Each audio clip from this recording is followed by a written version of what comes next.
എല്ലാവർക്കും നമസ്കാരം. ബൂഡോ സെൻഷിയുടെ അടുത്ത വീഡിയോയിലേക്ക് സ്വാഗതം. കരാത്തയിൽ എന്തെല്ലാമാണ് പഠിക്കാനുള്ളത് എന്ന് നമുക്ക് ഇപ്പോൾ നോക്കാം. പ്രധാനമായും കരാത്തയിൽ പഠിക്കേണ്ടത് ബേസിക്കാണ്. ബേസിക്സിനെ നമ്മൾ ജാപ്പനീസ് ലാംഗ്വേജിൽ കിഹോൺ എന്ന് പറയും. അപ്പോൾ നമ്മൾ പ്രധാനമായും പഠിക്കേണ്ടത് കിഹോണാണ്. അതായത് പഞ്ച്, ബ്ലോക്ക്, കിക്ക്, സ്റ്റാൻസ് എന്നീ ഐറ്റങ്ങളാണ് കിഹോണിൽ വരുന്നത്.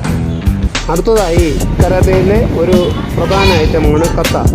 അതായത് വിവിധ തരം പഞ്ച്, ബ്ലോക്ക്, കിക്ക്, സ്റ്റാൻസ് എന്നിവ വിവിധ രീതിയിൽ പ്രയോഗിക്കുന്നതിൻ്റെ ഒരു ഡിസ്പ്ലേ ആണ്. അതായത് ഒരു ഡെമോൺസ്ട്രേഷനാണ് കത്ത എന്ന് പറയുന്നത്.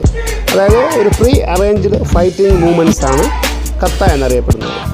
അടുത്തതായി കുമിത്തെ എന്നറിയപ്പെടുന്ന ഫൈറ്റിംഗ് ആണ്. കരാത്തയിലെ ഫ്രീ സ്റ്റൈൽ ഫൈറ്റിങ്ങിനെയാണ് അല്ലെങ്കിൽ മത്സര ഫൈറ്റിങ്ങിനെയാണ് നമ്മൾ പ്രധാനമായും കുമിത്തെ എന്ന് അറിയപ്പെടുന്നത്.